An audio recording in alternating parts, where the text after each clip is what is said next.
Assalamualaikum, halo, apa kabar kalian semua hari ini? Ketemu lagi bersama saya Citra dan masih di Tanam Ternak Channel. Pada video kita episode kali ini agak berbeda ya teman-teman. Sebelumnya kan biasanya kita ulas tentang pertanian, peternakan, dan kali ini kita akan bahas tentang peluang bisnis UMKM. Dan yang akan kita kunjungi kali ini adalah kedai Omah Kumpul ya teman-teman. Lokasinya strategis, bisa kalian search di Google Map, kira-kira 200 meter dari alun-alun Kota Batu. Yuk kita ikuti saja ada apa saja di kedai Omah Kumpul ini. Oh ya, sebelumnya teman-teman jangan lupa subscribe yang belum subscribe, dan juga komen, berikan komentar kalian serta like, dan juga jangan lupa tekan tombol notifikasi supaya kalian tidak ketinggalan video terbaru dari Tanam Ternak Channel. Ayo kita lihat-lihat ada apa saja di dalam.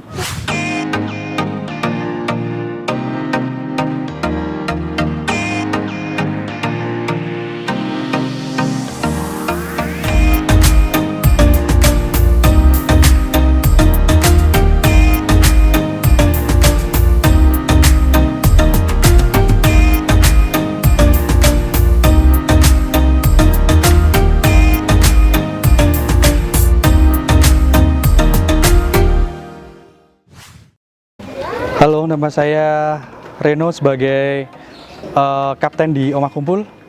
Saya akan menceritakan beberapa menu andalan di Omah Kumpul.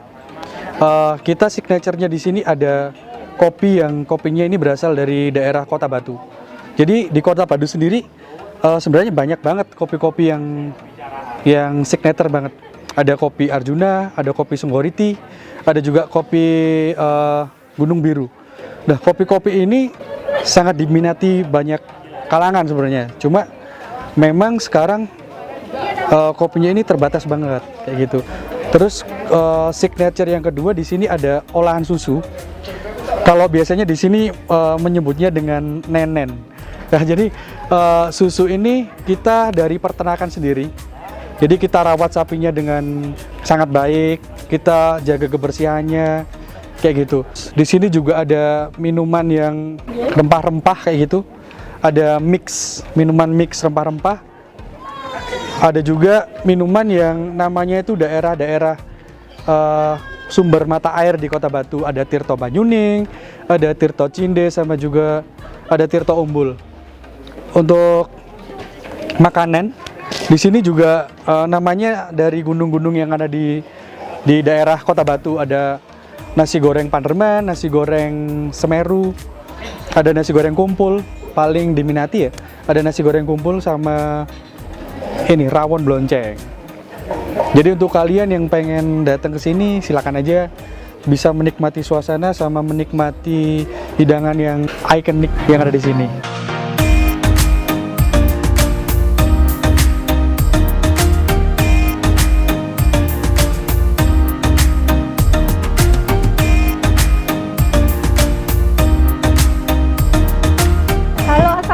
Pak Dian. Pagi. Waalaikumsalam warahmatullahi wabarakatuh. Pak, senang sekali nih Pak, Tanam Ternak Channel berkesempatan untuk main ke kedai Omah Kumpul ya Pak ya. Kedai Omah Kumpul. Nah, ini dia teman-teman, Pak Dian Fahroni, owner dari kedai Omah Kumpul ya Pak ya. Pak, yang menjadi ciri khas Omah Kumpul itu yang saya tahu arsitekturnya khas. Kayak apa Pak? Konsepnya Kayu lah. Kayu ya? Kita kayu, terus kemudian titik kumpulnya seluruh komunitas yang ada. Pak, kalau ini bisa diceritakan, kita berada di kayaknya joglo ya Pak ya? Kebetulan ini pintu masuk ya. Dari pintu masuk, setiap pengunjung datang ke sini menuju ke kasir untuk ngambil menunya, sekaligus ini area bar untuk penyajian minuman. Konsepnya joglo karena memang patron Jawa pintu masuknya itu disambut dengan joglo gitu. Baru setelah joglo nanti kita masuk ke limasan. Jadi pakai konsep Jawa memang ya Pak ya? Ya setidaknya nggak terlalu jauh dengan patron lah. Nanti ada beberapa modifikasi di luar patron, tapi setidaknya ini rumah awal yang kita mulai di kedai kopi Omah Kumpul. Ada joglo, ada limasan gitu. Ini untuk konsep Jawa sendiri masih jarang ya Pak ya? kafe-kafe di Kota Batu sendiri? Kebetulan kita yang memulai, tapi kemudian beberapa sudah mulai berkembang dengan konsep yang hampir sama. Ya nggak sama-sama banget sih, cuman pionirnya memang di Omah Kumpul ini ya di Kota Batu. Berarti bangunan joglo ini Ya. istilahnya baru ya Pak ya? Ya. Ini sudah ada ketika Omah Kumpul itu berdiri pertama kali? Awal-awal. Berapa Pak? Jadi kita memulai mendirikan tuh 2016 akhir, tapi belum dalam bentuk kedai gitu. Ada rumah limasan di bawah, ruang-ruang diskusi, kemudian ada joglo teman, bagaimana kalau kita dirikan kedai kopi, kita bikin bar, ya semuanya kolektif saja sih dari teman-teman yang punya bahan dan sebagainya. Ya. Termasuk nanti kita cerita soal kopi, soal susu yang ada di sini, Ya. gitu ya. Selanjutnya Pak. Monggo, kita Teman-teman. jalan-jalan dulu. Ya, enggak Pak. Yang ini yang kita sebut limasan ya. Kebetulan kalau di joglo itu kan bentuknya cenderung dimensinya segi empat bujur sangkar gitu ya. Kalau limas itu kan memanjang dia, Ya. persegi panjang. Kalau patronnya limasan kurang lebih ukurannya 8x12. Standar limasan Standar. pada umumnya ya Pak Iya. ya. Kalau nanti kan tadi kita ketemu di joglo itu ada tengah namanya soko, sokonya itu ada 4. Tapi kalau limasan sokonya nanti ada 8, kita jelasin gitu. Dinding-dinding yang ada, usuk, reng, sama soko ini rumah yang pertama kali kita dirikan jadi ruang-ruang diskusi. Ada beberapa kursi yang masih kita pertahankan. Ini kursi kurang lebih dari separuh ini yang memang existing dari awal kita jadikan ruang diskusi. Kalau limasan yang asli sih sebenarnya ini dinding, di balik dinding ini ada kamar-kamar gitu, namanya sentong dan lain sebagainya. Tapi kini kita bukaan semua, tetap mempertahankan bangunan aslinya limasan, tapi kita modifikasi untuk menyesuaikan yang mudah diakses dan semua terakses dengan baik oleh pengunjung gitu. Sebelum kafe ini berdiri ini awalnya sawah atau apa Pak? Ya gini, jadi ini rumah yang bisa kita sampaikan bahwa rohnya Omah Kumpul ya rumah ini ya, karena dari diskusi-diskusi di ruangan inilah kemudian salah satunya tercetus Omah Kumpul gitu. Jadi bangunan ini sudah ada dari awal. Kurang lebih 2016. Jadi ketika itu kami mengantarkan pelaku kesenian dari Jawa Timur untuk mentas di Pacitan. Oleh-oleh pulangnya bawa rumah ini dari Pacitan, kita tancapkan di sini. Dulu duduk di seputaran sini masih sawah. Dan kalau orang-orang awal bilang kalau kita bikin kedai ate dodol lambek sopo karena pemukiman masih jauh dari sini. Tapi berkembang 1 tahun terakhir ini juga kita ekspansi ke tempat yang bersebelahan dan kita tata sedemikian rupa jadi seperti sekarang ini gitu. Monggo Pak, ada apa saja di sini? Kalau saya cerita misalkan ini ya, ini kan asalnya perahu nih. Ya. Jadi perahu kita dapatnya dari salah satu potongan gitu. Iya, kita dapatnya dari salah satu waduk terdekat sini di Selorejo Ngantang itu. Kita potong, terus kemudian ini sebenarnya handicraftnya teman-teman juga sih, art deco. Iseng-iseng ada botol madu, botol sirup, kita bikin art deco. Nah, terus kemudian kalau ini kursi-kursi ini kursi-kursi sedan namanya. Tapi ini patron Jawa Tengah. Kalau kursi-kursi seperti ini ciri khasnya. Iya. Nah, ya, Pak, ya. Terus ini patang aringan, ada ukiran. Sebenarnya kalau patron di mana? Di Jawa Tengah ini masuk sentong, kemudian ada kamar-kamar gitu. Nah, ini kita bukaan semua untuk akses pengunjung aja. Sokonya 12-13 cm lah ini. Yang ini saya tadi bilang ada 8 soko itu. Ini semuanya full jati. Ya. Kenapa dipilih konsep kayu Jawa kuno itu memang aslinya memang keluarga dari Jawa ya Pak ya? Iya, tapi saya Jawa Timuran sebenarnya, Jawa Timuran. Cuman pas kebetulan kita dapat bahan dari Jawa Tengah, tapi bukan Jawa Tengah banget sih, ada yang dari Wonogiri memang Jawa Tengah, tapi ada yang dari Pacitan yang sifatnya Mataraman kayak gitu. Saya pikir bahwa kayu itu bikin suasana nyaman, bikin suasana adem gitu, sehingga diskusi apapun ya nyaman, adem gitu. Jadi sesuai teman-teman, kalau suasananya lahan persawahan di tengah pemukiman penduduk ya Pak. Iya, di tengah Ini kan pusat kota. Di pusat kota Batu sendiri ada bangunan yang kuno ya bisa dibilang ya, dengan ciri khas kayu itu sangat luar biasa. Ya, Pak, ya.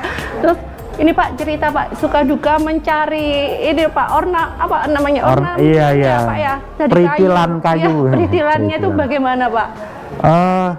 Jadi kalau itu kan ngomongkan soal kiblat-kiblatan Mbak. Ya. Kalau rumahnya, bangunan rumah saya lebih berkiblat ke arah barat ya, ke Pacitan, Wonogiri, Ponorogo. Tapi kalau terkait dengan perabot yang ada, kadang kita pas jalan-jalan hunting ke daerah Pantura, terus terutama Tapal Kuda, daerah Probolinggo, Situbondo itu banyak banget kita dapat lemari, kursi. Nah kita cuman koleksi, jadi istilahnya bukan kolek dol, mari dikolek terus didol gitu enggak gitu, tapi kita memang betul-betul menjadikan karya pendahulu kita untuk kita jadikan ornamen supaya jadi penyejuk ruangan saja. Lukisan-lukisan yang ada ini lukisan karyanya teman-teman juga di Batu, ada Mas Klemin dan lain sebagainya. Kami nggak beli, jadi ornamen-ornamen yang ada di sini nggak beli, tapi memang teman-teman yang punya karya ya kita mengapresiasinya dengan cara begini. Bisa gitu. Dipajang di sini ya Pak? Iya, bisa dipajang di sini. Pak, selain di Limasan ini di mana lagi Pak yang bisa ditunjukkan? Mari kita antar juga gitu. Nah, kalau tadi di suasananya indoor, ya. Sekarang kita outdoor gitu ya. Ini sebenarnya ada sejarah juga sih.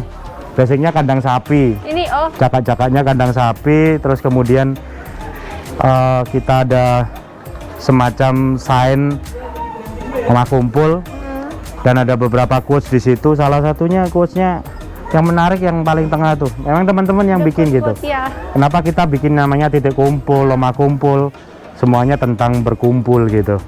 Jadi aku, kita, dan kalian adalah sekumpulan titik-titik gitu. Disatukan dalam sebuah pola yang membentuk garis, bentuk, dan ruang yang harmoni untuk serangkaian makna. Jadi sebenarnya cukutnya dibuat siapa Pak? Teman-teman dari Omah Kumpul. Ini ya.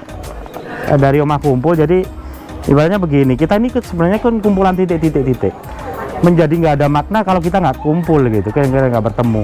Nah, berkumpul itu membentuk pola garis, pola bentuk, pola ruang, jadi sebuah makna gitu. Omah Kumpul juga begitu sih, dari serangkaian komunitas, ada komunitas musik, ada komunitas adventure, ada komunitas budaya dan lain sebagainya, termasuk petani, peternak, semuanya berkumpul di sini. Bisa menjadi satu wadah. Satu wadah yang punya makna gitu. Ya. Kurang lebih kayak gitu. Iya. Nah, ini yang tadi saya ceritakan bentuk bangunan yang terbaru. Sebenarnya basicnya tetap kayu lawas, kayu lama, tapi kita modifikasi karena lebih bisa nampung beberapa space gitu ya. Mari saya antar. Iya. Monggo. Ayo teman-teman. Monggo, coba kita naik dulu ya. Nah, saya cerita di pegangan ini aja. Ini namanya luku kalau orang Jawa bilang. Luku itu alat bajak sawah. Oh iya. Ya, ini alat bajak sawah. Jadi kalau rekan-rekan dari tanam ternak, saya pikir nggak bakalan asing dengan alat-alat kayak gini ya. Sudah jadi begini jadinya berbeda Pak. Iya. Ya kita memang dekat, berusaha mendekat dengan petani, karena kopi seenak apapun 70% itu pengaruhnya dari tanaman dan yang menanam. Terus kalau sayang gitu. Tanamannya hasilnya betul. Nah, 20% itu proses. Ya. Jadi setelah dipanen kemudian diproses jadi green bean jadi roasting itu 20%. pengaruhnya barista itu cuma 10%. Sebagus-bagusnya barista kalau si tanamannya dan penanamnya kurang bagus. Nah, jadi kita kembali lagi ke petani sebenarnya. Kebergantungan kita itu semuanya pada petani. Baru yang lainnya sih kita bisa belajar gitu. Monggo kita.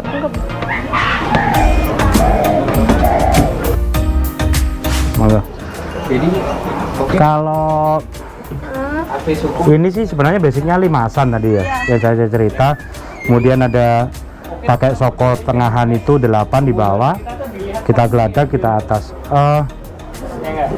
Ini jadi signature place juga yang ada di Omah Kumpul. Ini yang terbaru, karena kita posisinya pengen lihat lingkungan sekitar itu kayak gimana, eksotisnya pakis dan lain sebagainya, bisa dilihat dari sini juga. Oh ya, kalau teman-teman kesini, di sini juga banyak loh tanaman pakis. Pecinta tanaman pakis bisa main-main ke sini ya. Di sini itu koleksi pakisnya ya lumayan ya Pak. Iya, ya? iya. Itu kenapa dipilih pakis Pak? Pakis itu eksotis dan kayak bayi gitu ya. Jadi kalau kita dapat dari hutan, kan salah satu tanaman yang dilindungi juga. Iya. Jadi kalau kita ngambil dari hutan pun harus ada izin gitu kan. Dan tidak bisa kemudian misalkan kita bawa dengan hanya dipanggul aja, maka dia akan nekuk. Iya. Dan begitu kita tanam, mungkin di awal-awal dia bisa ngembang. Tapi kalau akhirnya di waktu-waktu selanjutnya dia akan layu dan mati. Tapi pakis ini yang ada di Omah Kumpul dimulai dari kecil sih. Jadi dimulai dari pendek sampai kemudian bisa berkembang, dan itu proses. Karena biar bagaimanapun setiap apapun yang kita lakukan kan memang harus menghormati proses-proses itu. Dan kami bangga dengan proses itu, termasuk tanaman yang ada di Omah Kumpul. Menjadi signature juga ya tanamannya. Jadi semuanya arsitekturnya juga, makanannya, dan juga termasuk tanamannya juga ya Pak ya. Ciri khas khusus ya teman-teman. Selain itu Pak, selain di sini mau diajak kemana lagi Pak untuk keliling? Atau mungkin di sini bisa ada yang mau diceritakan lagi Pak? Saya bisa berlama-lama dan berjam-jam di atas panggung ini. Adem ya Pak ya. Memang kalau teman-teman datang langsung ke sini suasananya sejuk banget loh ya. Iya. Iya. Ini mungkin kedepannya kalaupun lahan terbatas dan lain sebagainya masih pingin dengan arsitektur kayu, mungkin bisa mengadopsi bangunan macam kayak gini nggak Pak? Iya.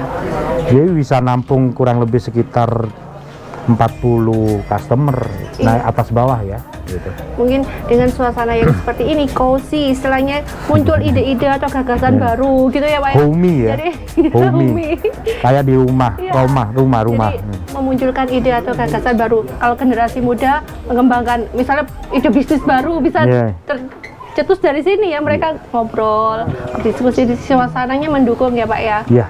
Selanjutnya Pak, diajak mari kita ke bawah. Iya, monggo.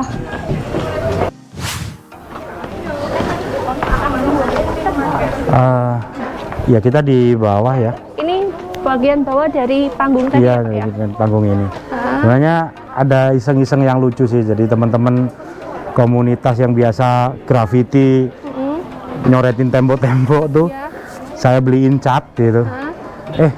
Aku gambarono po, bikin gambar-gambar yang ada di sini. Kemudian mereka ngelukis-ngelukis di ibaratnya dinding kayu ini, kebioknya orang Jawa gitu kan. Dan ini tagline kita di Omah Kumpul, tempat bertemunya ide dan gagasan, diskusi, silaturahmi bersama keluarga, kolega, dan teman. Kemudian itu Omah Kumpul established dari 2016 akhir. 2016. Tapi kita baru settle tuh 2017 ya, 2017. Dan kita declare titik kumpul dengan seluruh komunitas yang ada, termasuk petani-petani juga pernah juga banyak diskusi soal kopi, peternak juga.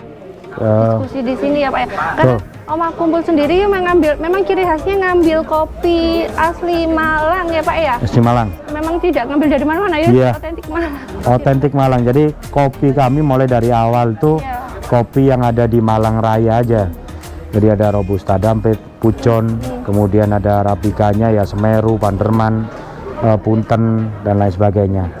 Terus di sini juga salah satu yang menggawangi Omah Kumpul itu kebetulan dokter hewan yang merangkap jadi ketua PDHI Jawa Timur, Dokter Hewan Dedi.